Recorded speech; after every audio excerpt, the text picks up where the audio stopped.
Hi friends! Telangana రాష్ట్ర ప్రజలందరికీ అదిరిపోయే శుభవార్త.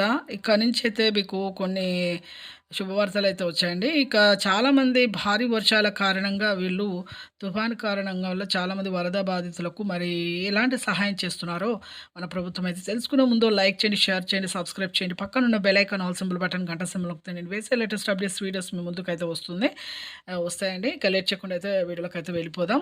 కింద ఆల్ బటన్ సింబల్ గంట సింబల్ నొక్కితే నేను వేసే లేటెస్ట్ అప్డేట్స్ వీడియోస్ మీ ముందుకైతే వస్తాయి. ఇక ప్రతి ఒక్కరికి కూడా ఇక వరద బాధితులకైతే మన ప్రభుత్వం అయితే ఇక రూ. 10,000 సహాయం అయితే చేయబోతుందండి. అలాగే వీళ్ళకు ఇండ్ల సహాయము, సౌకర్యం కూడా ఏర్పరుస్తుంది. ఇప్పుడు ఇందిరమ్మ ఇల్లు గూడా వీళ్ళకి ఇవ్వాలనేసి నిర్ణయం అయితే చేసింది. అలాగే రూ. 50,000 కూడా రావడం జరుగుతుంది. జీవిత బీమా కింద మీకు 5,00,000 కూడా వేస్తామనేసి కూడా మన ప్రభుత్వం అయితే చేయడం జరుగుతుంది. ప్రతి ఒక్కరికి కూడా ఇక 10,000 సహాయం అయితే ఇప్పుడు భారీ వర్షాల కారణంగా చాలామంది ఇక వరద బాధితులుగా అయిపోయారు. ప్రతి ఒక్కరికి కూడా 10,000 నుంచి వేయడం జరుగుతుంది వాళ్ళ అకౌంట్‌లో. ప్రతి ఒక్కరు కూడా ఈ కొన్ని సరుకులు కూడా పంచుతున్నారండి. లైక్ చేయండి.